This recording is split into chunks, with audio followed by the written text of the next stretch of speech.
আসসালামু আলাইকুম। ইন্দোনেশিয়ার এক জঙ্গলে ঘেরা ভয়ঙ্কর গ্রাম, যা পরিচিত মৃতদের গ্রাম হিসাবে। সেখানেই কার্তোর সাথে বিয়ে করার আশা নিয়ে আসে এক অল্প বয়সী সুন্দরী মেয়ে আসি। কিন্তু প্রেমিকের দেওয়া ধোঁকার কারণে এই ভয়ঙ্কর গ্রামে সে হয়ে পড়ে পথভ্রষ্ট। ইবলিস শয়তান তাকে বশে নিয়ে বিভিন্ন ধরনের খারাপ কাজ করাতে থাকে, যার ফলে সে আজীবন কালের জন্য সৌন্দর্য পায় ঠিকই, কিন্তু তার মানুষের রক্তের এবং মাংসের ক্ষুধা বাড়তে থাকে। আর এইভাবেই সে একে একে গ্রামের মানুষদেরকে কামড়ে তাদেরকে পরিণত করতে থাকে শয়তানের অনুসারীতে। তবে একসময় তার পথে বাধা হয়ে দাঁড়ায় কার্তোরই দুই ছেলে মেয়ে, যাদের একজন ছিল অলরেডি শয়তানের অনুসারী আর আরেকজন ছিল দৃঢ় ইমানদার। তবে অল্প বয়সী এই ইমানদার ছেলেটি কি ইবলিসের সাথে লড়াই জিততে পারবে এবং বাঁচাতে পারবে সব গ্রামবাসীকে? জানতে হলে দেখতে হবে আজকের এই সদ্য মুক্তি পাওয়া ইন্দোনেশিয়ান গল্পটি। তো চলুন আর দেরি না করে এখনই চলে যাওয়া যাক সরাসরি গল্পে। গল্পের শুরুতেই আমরা একজন মেয়ে আসিকে দেখতে পাই। আসি আমাদেরকে তার প্রেমিক কার্তোর সাথে পরিচয় করিয়ে দেয়। কার্তো ওই দিন আসিকে নিয়ে নিজের গ্রামে নিজের মায়ের কাছে আসে। সে চাইছিল তার মা যাতে তাদের প্রেমের সম্পর্ক মেনে নেয়, তবে তার মা কিছুতেই আসিকে তার ছেলের বউ হিসাবে মেনে নেয় না। এমনকি সে আসিকে নিজের বাড়িতে উঠতে পর্যন্ত দেয় না, যার ফলে কার্তো ওই গ্রামেরই একটা নিষিদ্ধ পল্লীতে আসির থাকার ব্যবস্থা করে দেয়। সে যাওয়ার সময় প্রমিস করে যে সে আসির কাছে ফিরে আসবে। তবে দিনের পর দিন কেটে যায়। আসি সেখানে একাই অপেক্ষা করতে থাকে। অন্যদিকে কার্তো তার মায়ের পছন্দ মতো পার্তুই নামের একজন মেয়েকে বিয়ে করে নেয়। যে ব্যাপারটা জানার সাথে সাথেই সেখানে পৌঁছে যায় আসি, যে কিনা এই জিনিসটা দেখে সহ্য করতে পারে না। সে কার্তোকে এই ব্যাপারে প্রশ্নও করে, তবে কার্তো তার মায়ের সামনে কিছুই বলতে পারে না, বরং চুপচাপ বসে থাকে। তার সামনেই সেখান থেকে আসিকে বের করে দেওয়া হয়। এই কষ্ট আসি সহ্য করতে পারে না, যার ফলে সে সিদ্ধান্ত নেয় যে সে নিজের জীবন শেষ করে দিবে। গলায় ফাঁস দিয়ে সে যখন মৃত্যুর একদমই সন্নিকটে, তখনই তার সামনে চলে আসে স্বয়ং ইবলিস, যে কিনা তার সামনে অন্য একটা দরজা খুলে দেয় এবং নিজের অনুসারীতে পরিণত করে আসিকে। এতে করে আসি পরিণত হয় একজন পতিতায়। সে তার এই সৌন্দর্যকে কাজে লাগিয়ে অনেক টাকা উপার্জন করে। এরই মধ্যে একদিন কার্তোর মা মারা যায় এবং ফেলে রেখে যায় কার্তো এবং তার পরিবারের জন্য অনেক টাকার লোন, যার ফলে তাদের বাসস্থান পর্যন্ত তাদের থেকে দূর হয়ে যায়। তারা থাকতে শুরু করে একটা ছোট্ট কুঁড়ে ঘরে। এরই মধ্যে একদিন আসি একটা বারে নাচছিল, যেখানে কার্তো তাকে দেখে ফেলে, যেখানে সে তার পায়ে পড়ে তার কাছে ক্ষমা চায়, সেই সাথে একটা দ্বিতীয় সুযোগের জন্য অনুরোধ করে। আসিও এখানে নিজেকে মিথ্যা বলতে পারে না। এত কিছুর পরও সে এখনো পর্যন্ত কার্তোকে ভালোবাসতো, যে কারণে বিশ্বাস করে সে আবারও কার্তোর কাছে ধরা দেয়। কার্তো দেখতে পায় সে এখনো পর্যন্ত তার দেওয়া সেই ব্রেসলেট পরে আছে, অর্থাৎ সে প্রথম থেকে এই পর্যন্ত কার্তোকে কোনোদিনও ভুলতেই পারেনি। আসি এখানে কার্তোকে আর্থিকভাবে সাহায্যও করে। তার কাছ থেকে টাকা নিয়েই কার্তো একটা খাবারের হোটেল দেয়। এরই মাঝে আসি প্রেগনেন্ট হয়ে যায়। এতে করে কার্তো পড়ে যায় দোটানায়, কেননা তার স্ত্রী পার্তুইও তখন দ্বিতীয়বারের মতো প্রেগনেন্ট ছিল। এর আগে তার একটা মেয়ে ছিল। এখন আসি এবং পার্তুই দুজনই দুটো ছেলে সন্তানের জন্ম দেয়। তবে আসি তখনও পর্যন্ত তার দেহ ব্যবসা চালিয়ে যাচ্ছিল, যেটা কার্তোর কাছে ভালো লাগতো না। বাচ্চা হওয়ার পরও এই কাজ করতে সে আসিকে অনেকবার নিষেধ করেছে। তবে আসির কাছে তো তার শরীর একটা মূল্যবান গুপ্তধন, যা সবাই চায়, যা দিয়ে সে অনেক টাকা ইনকাম করতে পারবে। তবে এই গুপ্তধন কি সারা জীবন থাকে? সময়ের সাথে সাথে আসি বৃদ্ধ হয়ে যায়। তার পুরো শরীরে বয়সের ছাপ চলে আসে এবং সেই সাথে আসে ছোট ছোট ঘা। ফলে এখন আর তার ব্যবসা ঠিকমতো ভাবে চলছিল না। সামনের পতিতালয়ে সুন্দরী মেয়েদেরকে দেখে তার হিংসা হতো। শুধুমাত্র তাই নয়, তার ছেলে বুরাক ছোটবেলা থেকেই প্রতিবন্ধী ছিল। এই খারাপ পরিবেশে থাকার কারণে ছেলেপেলেরা প্রায় তাকে ধরে মারত। বৃদ্ধ আসি চেষ্টা করেও তাকে রক্ষা করতে পারত না। একদিন তো আসির সামনেই তারা বুরাকের ওপর পি করে। এতে করে এবার আসি এতটাই ভেঙে পড়ে যে সে ওই পথ বেছে নেয় যে পথ সে বহু বছর আগে ছেড়ে দিয়েছিল, অর্থাৎ শয়তান ইবলিসের পথ। সে এখানে ইবলিসকে স্মরণ করে তার উদ্দেশ্যে নিজেকেই বলি দেয়, অর্থাৎ আবারও নিজেকে শেষ করে দেওয়ার চেষ্টা করে, যেখানে আবারও ইবলিস চলে আসে এবং তাকে বাঁচিয়ে নেয়। তার এই আত্মত্যাগে ইবলিস খুশি হয়। তবে ইবলিসের কাছ থেকে কিছু পেতে হলে তো তাকে কিছু দিতে হবে। ইবলিস এখানে তার কাছে তার সব থেকে ভালোবাসার মানুষটির বলি চায়, যা শুনে আসি বলে তার সাথে কার্তোর বহুদিন দেখা হয় না, সে কোথায় আছে তা সে জানে না। উত্তরে ইবলিস বলে সে কার্তোর কথা বলছে না, কার্তো তার অতীত ছিল, এখন সে সব থেকে বেশি ভালোবাসে তার ছেলেকে, সেই প্রতিবন্ধী ছেলেকে যে কিনা কিছুদিন আগেই একজন ইনোসেন্ট মেয়েকে জঙ্গলের মধ্যে ক্ষতি করার চেষ্টা করেছিল, আর এই কাজে সফল না হলে সে সেখানেই ওই মেয়েটিকে খুন করেছিল। এই মেয়েটি মূলত ছিল নিগ্রুম। নিগ্রুম আসলে সারি নামক একজন কালো জাদুকারীর বোন ছিল। বোনের মৃত্যুর পর সারি ইবলিসের কাছে সাহায্য চেয়েছিল যাতে করে ইবলিস তার খুনির এক ভয়ঙ্কর যন্ত্রণাদায়ক মৃত্যুর ব্যবস্থা করে, আর এ কারণেই মূলত ইবলিস আসির কাছে তারই ছেলের বলি চাইছিল। এক ঢিলে দুই পাখি, আসিও এখানে নিজের যৌবন এবং সৌন্দর্য ফিরে পাওয়ার জন্য ঠিক তাই করে। সে নিজের অসুস্থ ছেলের কক্ষে যায় এবং তার গলা কেটে তাকে নৃশংসভাবে ঘুমন্ত অবস্থায় খুন করে। এতেই তার নৃশংসতা শেষ হয় না, সে তার মুখের পুরো চামড়া তুলে আনে এবং ভয়ঙ্করভাবে হাসতে থাকে। ওই রাতেই সে ওই চামড়া নিয়ে পৌঁছে যায় সারির বাড়িতে। সারিকে গিয়ে সে একটা ব্রেসলেট দেয়, যে ব্রেসলেটটি ছিল ডক্টর ফ্রেডম্যানের। এটা দেখা মাত্রই সারি বুঝতে পারে যে আসির কাছে তার বোনের খুনির তথ্য আছে, তাই সে আসিকে সাহায্য করতে রাজি হয়ে যায়। এরপর সে আসির উপর কালো জাদু করতে শুরু করে। তারই ছেলের মুখের চামড়া দিয়ে সে আসিকে দেয় এক নতুন রূপ। সে পরিণত হয় সেই পুরনো যুবতী বয়সের আসিতে। এবার পালা ছিল আসির। আসিকে এখন বলতে হবে যে সারির বোন অর্থাৎ নিগ্রুমের খুনি আসলে কে। তখন আসি তাকে খুলে বলে যে তার প্রতিবন্ধী ছেলে ছোটবেলা থেকেই তাকে এই সকল ব্যবসা করতে দেখেছে। এতে করে তার মনে হয়েছে যে টাকা দিলে অথবা স্বর্ণের কোনো কিছু দিলেই যে কোনো মেয়েকে পাওয়া যায়। সে আসলে মনে মনে নিগ্রুমকে পছন্দ করত। তাই একদিন সে জঙ্গলের ভেতরে নিগ্রুমকে স্বর্ণের একটা ব্রেসলেট দিয়ে তাকে কাছে পাওয়ার চেষ্টা করে। তবে নিগ্রুম তখন তাকে ফেলে রেখে সেখান থেকে চলে যায়। এই জিনিসটা ফ্রেডম্যান জানতে পারে। আসলে ফ্রেডম্যানের বাড়িতে নিগ্রুম কাজ করত। এখানেই নিগ্রুম এবং ফ্রেডম্যানের অবৈধ সম্পর্ক তৈরি হয়েছিল, যার ফলে নিগ্রুম হয়ে গিয়েছিল প্রেগনেন্ট। ফ্রেডম্যান তাকে অনেকবার অ্যাবর্শনের কথা বলেছে, তবে নিগ্রুম শোনেনি। নিজের সংসার ভেঙে যাবে এই ভয়ে ফ্রেডম্যান এখানে আসির অসুস্থ ছেলেকে হাতিয়ার বানায়। সে তাকে বলে কোনো মেয়ে যদি রাজি না হয় তাহলে তার মাথায় আঘাত করতে, এতে করে ওই মেয়ে রাজি হয়ে যাবে। এভাবেই ভুলভাল বুঝিয়ে সে এক রাতে নিগ্রুমকে বোকা বানিয়ে বোরাকের হাতে দিয়ে দেয়। ওই মুহূর্তে নিগ্রুম যখন বুরাকের এই অনৈতিক কাজে বাধা দিতে চায়, তখন অবুঝ বুরাক তার মাথায় আঘাত করে তাকে মেরে ফেলে, অর্থাৎ তাকে খুন করেছিল বুরাক। তবে এই সব কিছুর পেছনে ছিল ডক্টর ফ্রেডম্যান। বুরাক তো আগেই মারা গিয়েছে, এ কারণে এবার প্রতিশোধ নিতে সারি পৌঁছে যায় ডক্টর ফ্রেডম্যানের বাড়িতে। ইবলিসের সহায়তায় সারি এতটাই শক্তিশালী হয়ে গিয়েছিল যে ফ্রেডম্যানকে মারার জন্য তাকে হাত লাগানোরও প্রয়োজন হয় না। সে হাতের ইশারায় তাকে ভয়ঙ্করভাবে মেরে ফেলে। সারি তো নিজের প্রতিশোধ নিয়ে নিয়েছিল। অন্যদিকে আসির পরদিন সকাল থেকেই শুরু হয় এক নতুন জীবন। সে নিজের নতুন নাম রাখে সেরুনি। সেরুনি ওই একই পতিতালয়ে যায় এবং নিজেরই পুরনো ঘরটি আবার নতুন করে ভাড়া চায়। যেহেতু এখানকার নতুন মালিক, সেই সাথে আশেপাশের কোনো মেয়েরাই তার এই পুরনো রূপ চিনতে পারছিল না, এ কারণেই তারা ভাবে সেরুনি হয়তোবা নতুন কোনো পতিতা, যে কিনা এখানে ব্যবসা করতে এসেছে। তাই ওই রাতে ওই ভাগ্যবান লোককে বেছে নেওয়া হয় যে কিনা সুরেনিকে প্রথমবার পাবে। এই লোকগুলোর মধ্যে সব থেকে ধনী ব্যক্তি ছিল পাক মিমিন, যে কিনা এর আগে এইখানকার সব থেকে সুন্দরী মেয়ে মুন্নির সাথে থাকতো। যেহেতু এখন থেকে সে সেরুনি অর্থাৎ আসির সাথে থাকবে, তাই মুন্নির এতে কিছুটা কষ্ট লাগে। এখন এই যৌবন এবং সৌন্দর্য বজিয়ে রাখার জন্য আসিকে প্রতিনিয়ত মাংস এবং রক্ত খেতে হতো।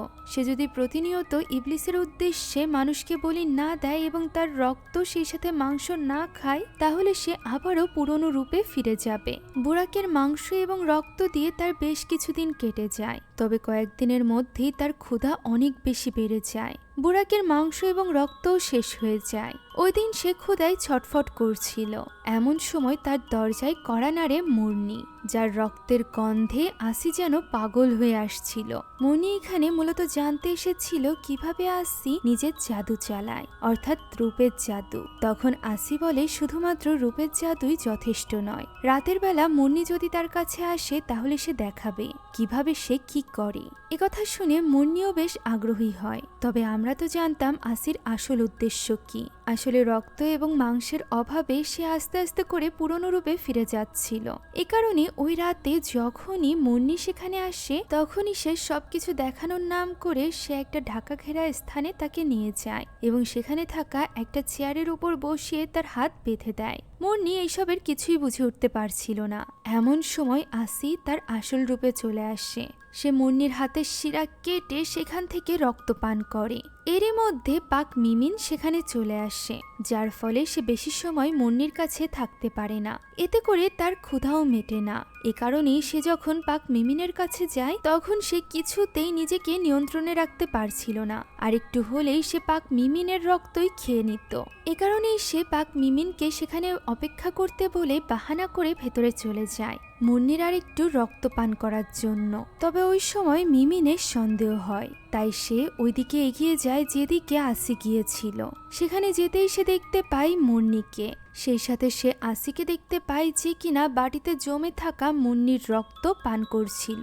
এটা দেখা মাত্রই সে চিৎকার করে আসিকে ডাক দেয়, যার ফলে আসি হামলে পড়ে তার উপর। এই সুযোগে মুন্নি নিজেকে ছাড়িয়ে নেয় এবং দৌড়ে বাইরে চলে যায়। বাইরে গিয়ে সে সকলকে সেরুনি অর্থাৎ আসির কথা বলে দেয়। ফলে এলাকার লোকজন মিলে তার ঘর ঘিরে ফেলে। আসি এই মুহূর্তে কি করবে তা বুঝে উঠতে পারছিল না, তাই সে দ্রুত ঘরের সব আলো নিভিয়ে দেয় এবং অন্ধকারের রাজা অর্থাৎ ইবলিসকে ডাকতে শুরু করে। একটি সময় ইবলিস সেখানে চলেও আসে। সে এখানে আসিকে বলে তার উপর ভরসা রাখতে। সে আসিকে বাঁচিয়ে নিবে। আপাতত নিজেকে বাঁচানোর জন্য হলেও আসিকে ধরা দিতে হবে, তাই সে যেন একা একাই বাইরে চলে যায়। আসিও ইবলিসের কথার উপর ভরসা করে নিজে থেকেই বাইরে বেরিয়ে আসে, যেখানে তার এই ভয়ঙ্কর রূপ দেখে কারোর আর বুঝতে বাকি থাকে না যে সেরুনি আসলে আসি এবং সে কালো জাদু করে নিজের এই রূপ নিয়ে ফিরে এসেছে, যার ফলে সে পরিণত হয়েছে এই ভয়ঙ্কর শয়তানে। এখানে এক লোকের আঘাতে আসি অজ্ঞান হয়ে পড়ে। তার জ্ঞান ফেরে পরদিন সকালে, যেখানে এলাকাবাসী তাকে বাঁশের ঘেরাওয়ের মধ্যে বন্দি করে রেখেছিল। আসি ফিরে গিয়েছিল পুরনো তার বৃদ্ধ রূপে। এমন সময় এলাকাবাসী তার উপর পাথর ছুঁড়তে শুরু করে। এখানে মিমিনের পরিবার সিদ্ধান্ত নিয়েছিল যে যার কারণে মিমিনের মৃত্যু হয়েছে তাকে তারা মৃত্যুদণ্ড দিবে, তাও আবার চাবুকের আঘাত করে তিলে তিলে তাকে মারা হবে। এই সিদ্ধান্তের ফলে এক কসাই তাকে চাবুকের আঘাত করতে থাকে, যে যন্ত্রণা দূর থেকে মুন্নিও অনুভব করতে পারছিল। এর মানে কি মুন্নির রক্তপান করার ফলে মুন্নি এবং আসির মধ্যে কোনো কানেকশন তৈরি হয়েছে, তা আমরা একটু পরেই জানতে পারবো। আপাতত ইবলিস আবারও আসির কাছে আসে, যাকে অন্য কেউই দেখতে পারছিল না। ইবলিস এখানে আসিকে বলে আসি যেন তাকে সুযোগ করে দেয়, যাতে করে ইবলিস তার শরীরে প্রবেশ করতে পারে। এতে করে ইবলিস তাকে বাঁচিয়ে নিতে পারবে। আসিও তাকে অনুমতি দিয়ে দেয়। এর ফলে ইবলিস ধোঁয়ায় পরিণত হয় এবং সেই ধোঁয়া গিয়ে মিশে যায় আসির শরীরে, যার ফলে আসি এবার পরিণত হয় ইবলিস শয়তানে। সে সহজেই নিজের হাতের বাঁধন খুলে ফেলে এবং প্রথমেই হামলে পড়ে ওই কসাইয়ের উপর। সে তাকে প্রাণে মেরে ফেলে আর এরপর একে একে সকলের উপর হামলা করতে থাকে। এমন পরিস্থিতি দেখে ওই পতিতালয়ের মালিকিন পালিয়ে একটা ঘরে চলে আসে, যে ঘরের মধ্যে ছিল মুন্নি। সে এখানে মুন্নিকে নিয়ে পালাতে চাইছিল, তবে তখনই সে লক্ষ্য করে মুন্নির যেন কিছু একটা হয়ে গিয়েছে। সে আস্তে আস্তে করে তার সামনে আসে। যখনই সে মুন্নির মুখ থেকে কাপড় সরায় তখনই সে ভয় পেয়ে যায়, কেননা শয়তানের পূজারী আসির কামড়ের ফলে মুন্নি যেন এক ভয়ঙ্কর জম্বিতে পরিণত হয়েছিল, যার নিজের ওপর কোনো রকম নিয়ন্ত্রণ ছিল না। সে এখানে ওই মহিলাটিকেও মেরে ফেলে। সূর্যের আলো ডুবে যায়। আসি ফিরে আসে তার আস্তানায়, যেখানে তার সামনে আসে মুন্নি। মুন্নি এখানে প্রচন্ড ক্ষেপে ছিল আসির উপর, কারণ আসির কারণে সে এখন শয়তানের পূজারীতে পরিণত হয়েছিল। নিজের উপর তার কোনো নিয়ন্ত্রণই ছিল না। এই নিয়ে তাদের দুজনের মধ্যে ঝগড়া বেঁধে যায়, আর এই ঝগড়া থেকে শুরু হয়ে যায় মারামারি, যার এক পর্যায়ে আসি খুব সহজেই মুন্নিকে শেষ করে দেয়। তখনই তার সামনে আসে ইবলিস। ইবলিস এখানে আসিকে ধন্যবাদ জানায়, তার জন্যই তার অনুসারীর সংখ্যা অনেক বেড়ে গিয়েছে। ওই মুহূর্তে আমরা দেখতে পাই আসিয়া সারাদিনে যাদেরকে মেরেছে সেই সাথে কাল রাতের মিমিনও পরিণত হয়েছে শয়তানের পূজারীতে, অর্থাৎ ওই নিয়ন্ত্রণে না থাকা জম্বিতে। সকলে এখানে ইবলিস এবং আসির সামনে মাথা নত করে। ইবলিস এতে খুশি হয়ে যায়। এভাবেই যদি মানুষদের মনে ঈমানের শক্তি কমে যেতে থাকে তাহলে ওই সাধারণ মানুষদেরকে শয়তানের অনুসারীতে পরিণত করা তাদের জন্য সহজ হয়ে যাবে। এখন এখান থেকে দৃশ্য পরিবর্তিত হয় এবং আমরা সুমি নামের একজন মেয়েকে দেখতে পাই। এই সুমিও আসলে ইবলিসের পূজারী ছিল। সুমিকে কিভাবে ফাঁদে ফেলে শয়তান নিজের পূজারীতে পরিণত করেছিল এই ব্যাপারটা এই মুভির প্রথম পার্টে দেখানো হয়েছে, যার গল্প অনেক আগেই আমি আপলোড দিয়েছি। তবে যারা ওই ভিডিওটি দেখেননি তাদের জন্য সহজেই বুঝিয়ে দিই। আসলে সুমি হলো কার্তোর মেয়ে, ওই কার্তো যার প্রেমে পাগল ছিল আসি। আসির কারণেই কার্তো তার পরিবারের প্রতি সময় দিত না।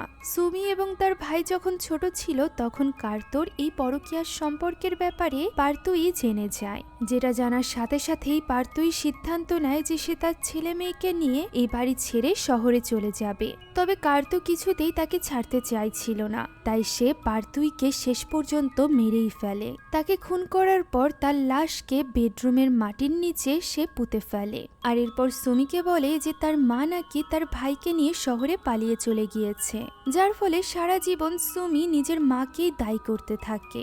শুধুমাত্র তাই নয়, কার্তো অসুস্থ থাকায় তাকে সারা জীবন ধরে টানতে থাকে সুমি। এভাবেই এক পর্যায়ে ইবলিস তাকে আস্তে আস্তে করে নিজের অনুসারীতে পরিণত করে। ইবলিস তাকে শহরে একটা শান্তিপূর্ণ সুন্দর জীবনের লোভ দেখায় এবং তার বাবার লুকিয়ে রাখা ওই সত্যের ব্যাপারেও জানায়, অর্থাৎ তার মায়ের ব্যাপারে। যেটা জানার পর সুমি এত বেশি রেগে যায় যে সে তার বাবার পচা পাক কেটে তার রান্না করে তার হোটেলে আসা প্রত্যেককে খাইয়ে দেয়। গ্রামের মানুষেরা যেহেতু জানতো না যে তারা মানুষের মাংস খাচ্ছে, তাই চারিদিকে তার প্রশংসা ছড়িয়ে পড়ে। এরপর থেকে তার হোটেলে বেশ মানুষজন আসে ওই স্পেশাল মাংস খাওয়ার লোভে, যার ফলে টাকার লোভে সুমি এখানে অনেক বড় একটা পাপ করে বসে। সে সারির বোন অর্থাৎ নিগ্রুমের লাশ তার কবর থেকে তুলে আনে তার মৃত্যুর পরদিনই, অর্থাৎ মৃত্যুর পরদিনই নিগ্রুমের লাশ গায়েব হয়ে যায়। যে কারণে সারি এখন হন্যে হয়ে তার বোনের লাশ খুঁজে বেড়াচ্ছিল, কিন্তু ইতিমধ্যে তা সুমি রান্না করে পুরো এলাকাবাসীকে খাইয়ে দিয়েছে, যে ব্যাপারে সারি জানতো না। তবে ইবলিস তাকে বলেছিল যে সুমির বাড়িতেই পাওয়া যাবে নিগ্রুমের লাশ, যেটা শুনে সারি এখানে সুমির কাছে আসে। আর তার মুখে নিগ্রুমের কথা শুনতেই সুমি বুঝে যায় যে সে কিসের কথা বলছে। মূলত সুমি শুধুমাত্র নিগ্রুমের খুনই করেনি, সে খুন করেছিল তার বেস্ট ফ্রেন্ডের, সেই সাথে নিজের বাবারও। সে নিজের বাবা অর্থাৎ কার্তোকে মেরে সেই স্থানেই পুঁতে রেখেছিল যে স্থানে বহু বছর আগে কার্তো তার মাকে পুঁতে রেখেছিল। সবাইকে মারার পর সুমি মূলত এই গ্রাম ছেড়ে দিয়ে শহরে যেতে চাইছিল, তবে সারি আসাতে সে পারে না। এরই মধ্যে সেখানে চলে আসে আসিও। আসি এসেছিল তার প্রেমিক কার্তোর খোঁজে। সুমি বুঝতে পারে তার সামনে ওই মহিলা রয়েছে যার জন্য তার পুরো পরিবার ধ্বংস হয়ে গিয়েছে, যার জন্য তার বাবা তার মাকে মেরেছিল। এদিকে সারিরও আর বুঝতে বাকি থাকে না সুমি নিগ্রুমের লাশ তুলে এনেছে কবর থেকে। সেই সাথে আসি যখন জানতে পারে তার প্রেমিক কার্তোকে খুন করেছে সুমি, তখন সে নিজেও সুমির উপর রেগে যায়। অর্থাৎ তারা একজন আরেকজনের চরম শত্রু ছিল। আর এই জিনিসের মজা নিচ্ছিল সেখানে বসে থাকা ইবলিস। ইবলিস এখানে তাদেরকে বোঝায় যে তারা যেন নিজেরা নিজেদের ক্ষতি না করে। তারা একে অন্যের শত্রু নয়, বরং একে অন্যের সাথে তাল মিলিয়ে তাদেরকে বাইরের শত্রুকে হারাতে হবে। বাইরে যারা ইমানদার ব্যক্তি তারাই হলো তাদের শত্রু, তাই ইমানদার ব্যক্তিদেরকে খুঁজে তাদেরকে হারাতে হবে। ইবলিস এইসব কথা বলছিল এমন সময় কারোর একটা কণ্ঠে সালাম শোনা যায়, যা শুনে ইবলিস চুপ হয়ে যায় এবং সুমিকে বলে তার বাড়িতে তাদেরই শত্রু এসেছে, অর্থাৎ কোন এক ইমানদার ব্যক্তি। যা শুনে সুমি বাইরে চলে যায়। সে দেখতে পায় একটা অল্প বয়সী ছেলে এসেছে। ছেলেটি এখানে জানায় যে সে এই গ্রামে আগন্তুক হিসাবে এসেছে। যেহেতু ইতিমধ্যে গ্রামের সবাই ঘুমিয়ে পড়েছে এবং একমাত্র তার বাড়িতেই আলো জ্বলছে, তাই সে আজ রাতের আশ্রয়ের জন্য সুমির বাড়িতে এসেছে। সুমি এখানে তাকে ভেতরে ডেকে নেয়। তখনই ভেতর থেকে বেরিয়ে আসে আসি এবং সারি। আসি এবং সারি তাকে নানাবিধ প্রশ্ন করতে থাকে, তার ঈমান নিয়ে প্রশ্ন করতে থাকে। সে কেন এই মরা গ্রামে এসেছে এই ব্যাপারে জানতে চায়। উত্তরে ছেলেটি জানায় যে সে সকলের মধ্যে দিনের আলো ছড়িয়ে বেড়ায়, যা শুনে তারা হেসে উত্তর দেয় যে এখানে তো ইসলামে বিশ্বাসী কেউই নেই। ছেলেটি তবুও ভয় পায় না, কেননা ছেলেটির ঈমান দৃঢ় ছিল। এটা দেখে সারি এখানে তার জন্য আনা পানিতে কিছু একটা পরে ফু দিয়ে দেয়, ফলে এই পানি বিষাক্ত হয়ে যায়। সেই কথা ওই ছেলেটিকেও জানায়। তবে ছেলেটি একটুও ভয় না পেয়ে বরং মহান আল্লাহ তাআলার নাম নিয়ে শাহাদাত আঙ্গুল ওই পানিতে ডুবিয়ে সেটা খেয়ে নেয়। এতে করে তার কোনো ক্ষতিই হয় না, যা দেখে এবার তার উপর হামলে পড়ে সুমি এবং আসি। তবে তারা যখন তার সাথে পেরে উঠছিল না, তখনই তার উপর হামলা করে সারি, যার ফলে ছেলেটি মাটিতে পড়ে যায়। তখন সারি সুমিকে উদ্দেশ্য করে বলে ওঠে, ইবলিস এখন এখানে নেই, তাই সে তার বোনের প্রতিশোধ নিতে চায়। একথা বলেই সে সুমির উপর হামলা করতে থাকে। তারা যখন এইসবে ব্যস্ত ছিল, তখন আসি ছুটে চলে যায় ঘরের ভেতরে কার্তোর খোঁজে। সেখানে শুকতে শুকতে সে পৌঁছে যায় ওই ঘরে যেখানে কার্তোকে মাটিতে পুঁতে রাখা হয়েছিল। সে মাটি খুঁড়ে কার্তোর মাথা বের করে নিয়ে আসে, যাকে এইভাবে মৃত অবস্থায় দেখে সে প্রথমে কিছুটা সময় কাঁদে, আর এরপর খুশি খুশি তার লাশ নিয়ে দৌড়ে বেরিয়ে চলে যায় তার বাড়ি থেকে। এই জিনিস দেখে সুমিও তার পিছু করতে থাকে, আর সুমির পিছু পিছু যায় সারি। অন্যদিকে আমরা ওই ছেলেটিকে দেখতে পাই যে কিনা সুমির বাড়ি থেকে পালিয়ে জঙ্গলের মধ্যে গিয়ে অজ্ঞান হয়ে গিয়েছিল। ওই সময় তার কাছে আসে এই গ্রামেরই একজন ছেলে, যার নাম নূর। নূর এখানে ওই ছেলেটিকে বাঁচিয়ে নিজের সাথে করে নিয়ে যায় এবং সেই সাথে তাকে পানি পান করিয়ে কিছুটা সুস্থ করে তোলে। অন্যদিকে ওই সময় আমরা আসিকে দেখতে পাই যে কিনা বসে বসে কার্তোর বডির সাথে তার মাথা সেলাই করে দিচ্ছিল এবং ভয়ানকভাবে হাসছিল, যেন সে কার্তোকে আবারও জোড়া লাগাচ্ছে।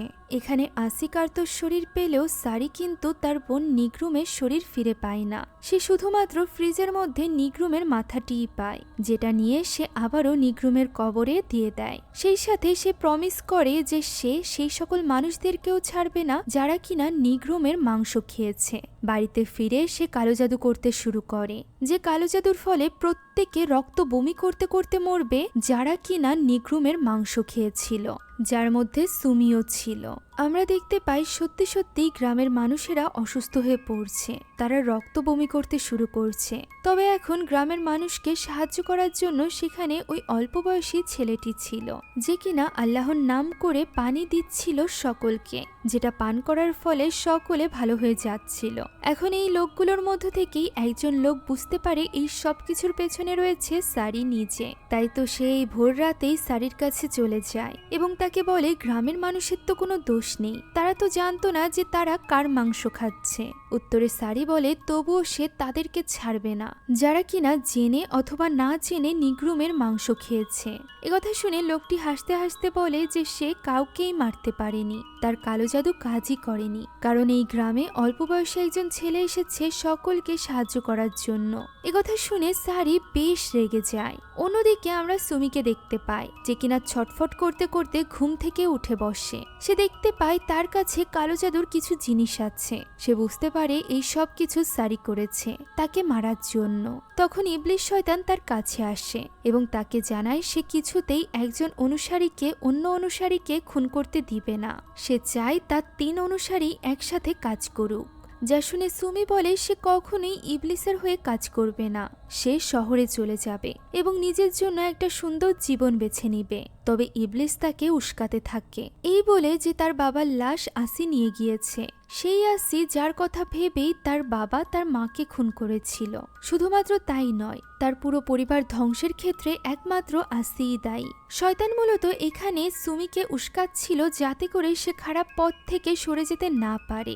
রাগ, ক্রোধ, হিংসা এই সব কিছুর ফলে সে যেন খারাপ পথে চলে আসে, অর্থাৎ শয়তানের পথে। দিন গড়িয়ে রাত হয়ে যায়। রাতের বেলা আমরা আসি এবং সারিকে দেখতে পাই যারা কিনা পরিকল্পনা করছিল যে তারা দুজন মিলে সুমির ক্ষতি কিভাবে করবে। সারি মূলত প্রতিশোধ চাইছিল এবং আসি চাইছিল সুমির চেহারা, যে চেহারা কেটে নিয়ে নিজের মুখে বসালেই সে আবারও সুন্দরী হয়ে যাবে। অর্থাৎ তারা দুজনই সুমিকে মারার জন্য এক হয়েছিল। তবে তার আগে আসি সারির কাছে একটা সাহায্য চায়। সে মূলত কার্তোকে বাঁচিয়ে তুলতে চাইছিল। এর জন্য সারি প্রথমে একজন মানুষকে মেরে তার হৃৎপিণ্ড বের করে নিয়ে আসে এবং সেটাতে কালো জাদু করে তা বসিয়ে দেয় কার্তোর শরীরে। সে যখন এই কালো জাদু করছিল করছিল তখন দূরে মসজিদে অনেকদিন পর কেউ আজান দিচ্ছিল। আর এই মানুষটি ছিল ওই অল্প বয়সী আগন্তুক, যার আজানের শব্দে সারির বেশ কষ্ট হচ্ছিল। সে ঠিকভাবে তার কালো জাদু করতে পারছিল না। এ কারণেই সে একটি ধোঁয়াকে হাতিয়ার হিসাবে পাঠিয়ে দেয় ওই অল্প বয়সী ছেলেটির উদ্দেশ্যে, যাতে করে সে অল্প বয়সী ছেলেটিকে মেরে ফেলতে পারে। তবে মসজিদ তো আল্লাহর ঘর, যে কারণে ওই ভয়ানক শয়তানি ধোঁয়া ভেতরে প্রবেশ করতে পারে না, যেটা বাইরে থেকে নূর দেখতে পায় এবং ছুটে এসে ওই ধোঁয়ার হাত থেকে মসজিদে আশ্রয় নেয়। আজান শেষ করে যখন ওই আগন্তুক তাকে এইভাবে দেখে, তখন সে নূরকে নামাজের জন্য আহ্বান জানায়, যাতে করে মহান আল্লাহ তাআলার কাছে তারা রক্ষার প্রার্থনা করতে পারে। এভাবেই তারা দুজন সালাত আদায় করে। এমন সময় আমরা দেখতে পাই আসি এবং সুমি মুখোমুখি। সুমি চাইছিল আসির কাছ থেকে তার বাবার মৃতদেহ ফেরত নিতে, যাতে করে সে আগে যে ভুল করেছিল সেটা সে না করে, অর্থাৎ সে তার বাবাকে দাফন করতে চাইছিল। তবে আসি বলে যে সে তার বাবা অর্থাৎ কার্তোকে জীবিত করবে এবং তার অবস্থা তাই করবে যা তার মায়ের অবস্থা হয়েছিল, অর্থাৎ আসি সুমিকে মেরে ফেলতে চাইছিল। ফলে তাদের দুজনের মধ্যে মারামারি শুরু হয়ে যায়। যেখানে সুমিকে বাঁচাতে সেখানে চলে আসে ওই আগন্তুক। তাকে এখানে দেখে আসি ভয় পেয়ে যায় এবং দ্রুত সেখান থেকে পালিয়ে চলে আসে। সুমিও এখানে ওই আগন্তুককে দেখে সেখান থেকে পালিয়ে যায়। এদিকে আসি এসে সারিকে সবকিছু বলে যে সে সুমিকে মেরে ফেলতো যদি ওই আগন্তুক না আসতো। তখন সারি তাকে একটা সুসংবাদ জানায়, সে দেখতে পায় কার্তো জীবিত হয়ে গিয়েছে। তাকে এইভাবে দেখে আসি প্রচন্ড খুশি হয়ে যায় এবং তাকে জড়িয়ে ধরে। এদিকে সারি শুরু করে তার কালো জাদু, যে কালো জাদুর ফলে পুরো গ্রামবাসীর সকল ফসল নষ্ট হয়ে যায়। রাতারাতি এই ফসল নষ্ট হওয়া দেখে সকলে হতবাক হয়ে যায়। ওই লোকটি আবারও চলে আসে সারির কাছে এবং তার এই কাজের কারণ জিজ্ঞাসা করে। উত্তরে সারি বলে ছোটবেলায় সে এবং নিগ্রুম যখন ক্ষুধার্ত ছিল তখন এই গ্রামবাসীরা তাদের দিকে একটুও ফিরে তাকায়নি, তাদেরকে কোনো রকম সাহায্য করেনি। তারা দুজনই ছিল দুর্বল মা এবং একজন হৃদয়হীন বাবার মেয়ে, যার ফলে তাদের ভাগ্য এমনটি হয়েছিল। ছোটবেলায় শয়তান তাকে সাহায্য করেছিল, যে কারণে এখন সে বাকি সব গ্রামবাসীদের প্রতি প্রতিশোধ নিতে পারছে। সে তার বাবার মতোই হৃদয়হীন মানুষে পরিণত হয়েছে, যা শুনে লোকটি নিজের মাথা নত করে এবং আমরা বুঝতে পারি এই লোকটি আর কেউ নয় বরং সারির পিতা, যে কিনা ছোটবেলাতেই সারি এবং নিগ্রুমকে একা ছেড়ে দিয়েছিল এবং অন্য একজন মেয়েকে বিয়ে করে নিজের নতুন করে সংসার বেঁধেছিল। এখন আগের দিন না পারলেও ওই দিনই সুমি চাইছিল গ্রাম ছেড়ে শহরে চলে যেতে। ঠিক তখনই তার দরজায় আসে ওই আগন্তুক। আগন্তুক এখানে নিজের পরিচয় দেয়। এই ছেলেটি আসলে 10 বছর আগে বাড়ি থেকে পালিয়ে যাওয়া আহমেদ ছিল। আহমেদ, হ্যাঁ, সুমির ভাই, যে কিনা 10 বছর আগে ওই ভয়ানক রাতে নিজের বাবার হাতেই মায়ের খুন দেখেছিল, যেটা দেখার পর সে সুমিকে ঘুম থেকে ওঠানোর চেষ্টা করে। তবে সুমি না উঠলে সে তখনই জানালা দিয়ে বাড়ি থেকে বেরিয়ে যায় এবং জঙ্গলের মধ্য দিয়ে পালাতে থাকে। এইভাবেই পালাতে পালাতে সে জঙ্গলের মধ্যে একজন লোকের দেখা পায়, যে লোকটি তাকে খাবার এবং ইমানের শিক্ষা দেয়। ওই লোকটির কাছেই সে বড় হয়েছিল। এখন যখন সে বুঝতে পারছে যে সে কত বড় ভুল করেছিল নিজের বোনকে সাথে না নিয়ে, তাই সে ফিরে এসেছে তার বোনের কাছে। তখন সুমি বলে সে ছোটবেলা থেকে হাজারো প্রশ্ন মনে নিয়ে বড় হয়েছে। এই 10 বছর সে অনেক কষ্ট পেয়েছে, একাকী কাটিয়েছে। এখন আর তার আহমেদের কোনো প্রয়োজন নেই। আসি এবং সারিকে হারিয়ে আহমেদ যদি এই গ্রামে দিনের আলো ছড়াতে চায় তাতে সুমির কোনো আপত্তি নেই। সে শুধুমাত্র একটা কাজেই আহমেদের সাহায্য চায়, আর সেটা হলো সে তার বাবা কার্তোর লাশকে আসির কাছ থেকে ফিরিয়ে আনতে চাইছিল, যাতে করে সে প্রায়শ্চিত্তের জন্য ওই লাশকে দাফন করতে পারে। ওই সময় আমরা দেখতে পাই অলরেডি ওই লাশ অর্থাৎ কার্তোর সাথে বিয়ে হচ্ছে আসির, এবং এই বিয়ে করানোর জন্য আসি জোর করে ধরে নিয়ে এসেছিল নূরকে, যে কিনা এই গ্রামের সকলের বিয়ে পড়াতো। নূর এখানে ভয়ে কাঁপতে কাঁপতে তাদের বিয়ে পড়ায়। সেখানে শুধুমাত্র কার্তোর লাশই নয়, বরং উপস্থিত ছিল কার্তোর মায়ের কঙ্কালও, সেই সাথে আসির ছেলে বুরাকের লাশ। আসি যখন তাদের লাশের সামনে গিয়ে নিজের বিয়ের কথা বলছিল, তখনই সেখানে চলে আসে সুমি এবং আহমেদ নিজেদের বাবার লাশ নেওয়ার জন্য।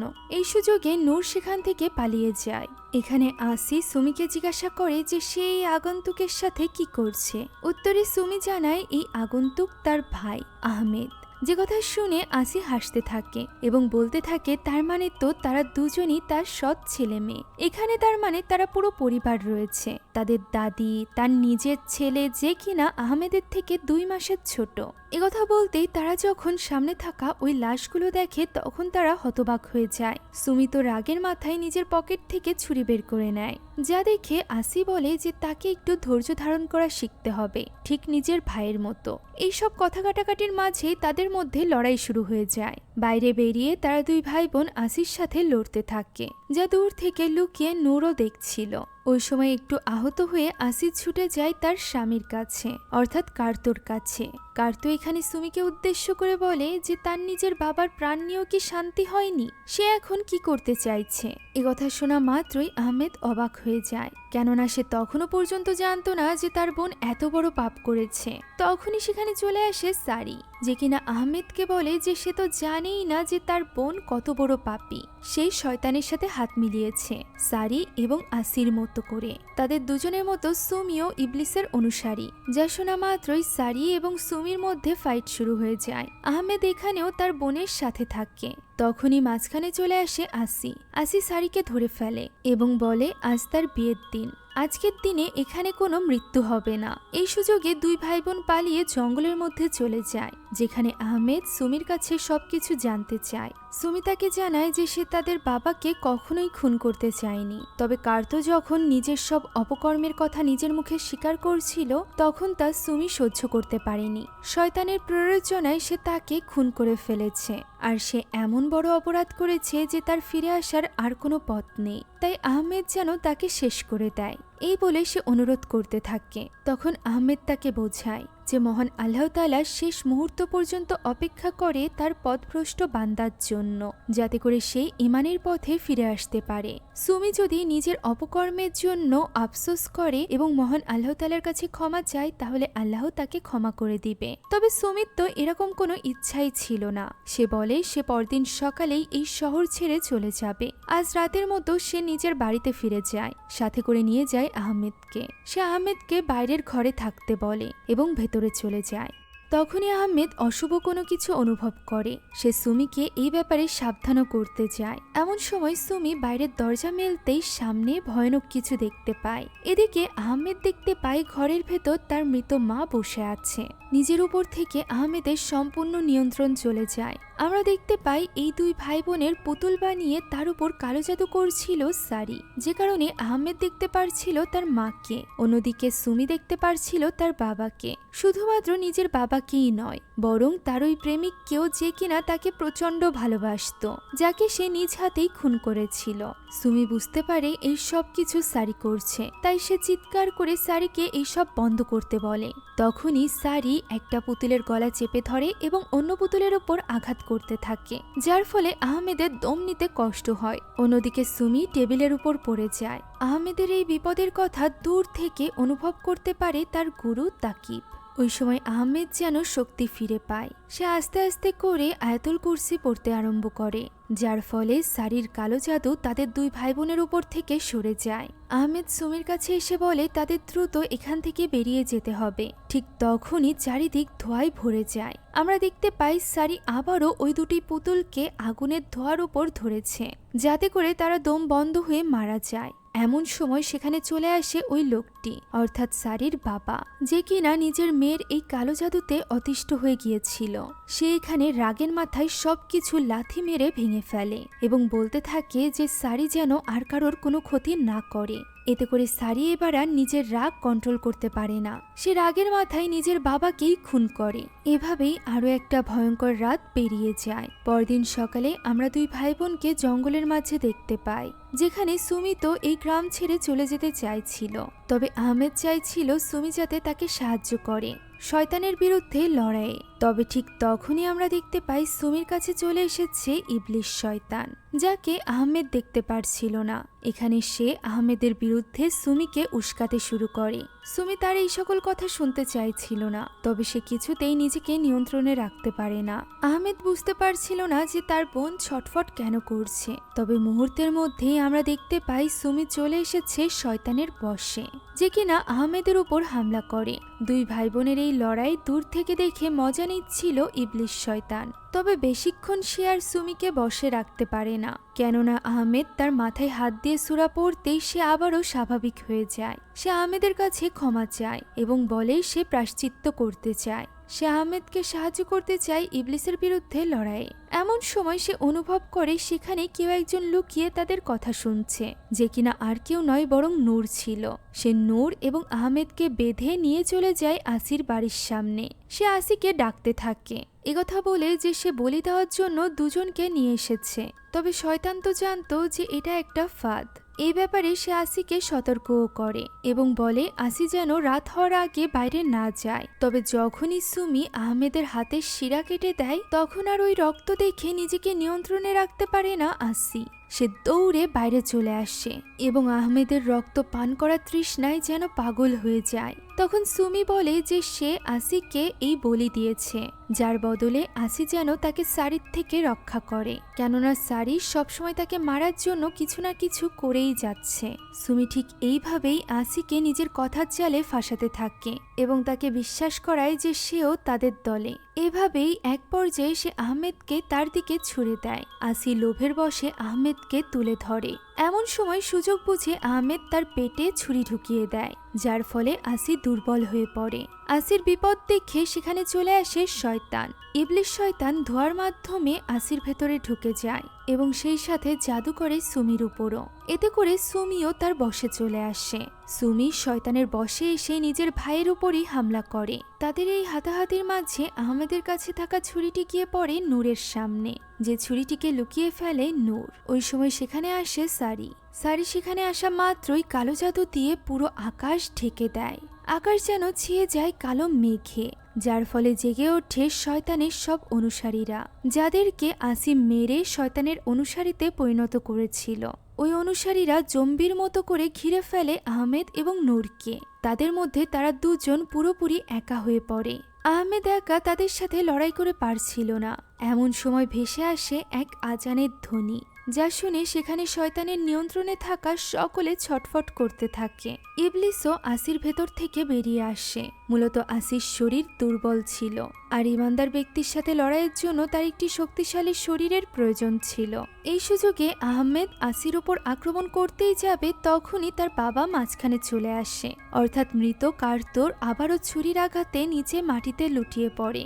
ওই সময় আহমেদ লক্ষ্য করে শয়তানের নিয়ন্ত্রণে থাকা তার বোনও ছটফট করছে। এই আজান শেষ হতে না হতেই আকাশের কালো ধোঁয়া সরে যায়, সূর্যের আলো চারিদিকে ছড়িয়ে পড়ে। এমন সময় শয়তান চলে আসে সারির কাছে। সে সারিকে নিজের শরীরে শয়তানকে ধারণ করতে বলে। সারিও ঠিক তাই করে, আর এরপর সারির শরীরে এসে শয়তান আস্তে আস্তে এগোতে থাকে আহমেদের দিকে। যেহেতু আহমেদের ইমানও অতটা পরিপক্ক ছিল না যা দিয়ে সে শয়তানের সাথে লড়াই করতে পারবে, তাই এবার সামনে এগিয়ে আসে তাকিব। ওস্তাদ তাকিব সারিকে বলে মহান আল্লাহ তাআলার কাছে ক্ষমা চাইতে, কেননা তার মৃত্যুর সময় সন্নিকটে। একথা বলেই সে তার মাথা চেপে ধরে। এদিকে হাত ধরে বসে নূর এবং আহমেদ। তবে মুহূর্তের মধ্যেই সারি তার হাত ছাড়িয়ে নেয় এবং নূরের কাছে এগিয়ে যেতে থাকে। সারির ভেতরে থাকা শয়তান নূরকে এবার উস্কাতে শুরু করে। সে নূরকে বলে নূর আল্লাহর পথ থেকে অনেক আগেই সরে এসেছে। সে নামাজ আদায় করা অনেক আগেই ছেড়ে দিয়েছে। এর উপর আবার সেই নিষিদ্ধ পল্লীতেও আসে, যে কারণে মহান আল্লাহ তাআলা কখনোই তাকে ইমানদার হিসাবে গ্রহণ করবে না। তার স্থান শুধুমাত্র জাহান্নামে, তাই তাকে নিজেকে শেষ করে দেওয়া উচিত। এভাবেই পথভ্রষ্ট করে সে নূরকে মেরে ফেলতে চাইছিল, যা আটকানোর আপ্রাণ চেষ্টা করে আহমেদ, কিন্তু পারে না। নূর এখানে নিজেই নিজেকে শেষ করে দেয়। আহমেদ তার কাছে ছুটে যায়। অন্যদিকে ওস্তাদ তাকিব সারির ভেতর থেকে শয়তানকে বের করে দেয়। ফলে বিপদ বুঝতে পেরে সারি দ্রুত সেখান থেকে পালিয়ে যায়। ফলে এবার পালা ছিল সুমিকে স্বাভাবিক করার। ওস্তাদ তাকিব এখানে রুকু করার মাধ্যমে তাকে আস্তাগফিরুল্লাহ পড়ায় এবং মহান আল্লাহ তাআলার কাছে ক্ষমা চাইয়ে তাকে স্বাভাবিক করে তোলে। তবে তার ঈমান মজবুত করার জন্য আরো অনেক কিছু বাকি ছিল। এ কারণে আহমেদ সুমিকে তাদের সাথে যেতে বলে। সুমিও এবার ঠিক করেছিল যে সে আহমেদের মতো করেই দিনের পথে চলবে, তাই সে আহমেদকেই ফলো করতে থাকে। আর এরপর ওস্তাদ তাকিবের কাছ থেকে দিনের শিক্ষা নিয়ে তারা দুই ভাই বোন বেরিয়ে পড়ে সাধারণ মানুষদেরকে সাহায্য করার জন্য, যাতে করে আর কেউই ইবলিসের খপ্পরে না পড়ে। এরই মধ্য দিয়ে শেষ হয়ে যায় আজকের এই গল্পটি। আশা করছি এই মুভির গল্প আপনাদের কাছে ভালো লেগেছে। যারা যারা এখনো পর্যন্ত এর ফার্স্ট পার্ট দেখেননি তারা দেখে নিতে পারেন। সেখানে সুমি এবং আহমেদের কাহিনী আরো বিস্তারিতভাবে বলা আছে। সম্পূর্ণ মুভিটি আমাদের টেলিগ্রাম চ্যানেলে আপলোড দেওয়া আছে। মুভিটি দেখতে চাইলে কমেন্ট বক্সে দেওয়া লিঙ্ক থেকে জয়েন করুন আমাদের টেলিগ্রাম চ্যানেলে। Thank you so much for watching this video. আল্লাহ হাফেজ।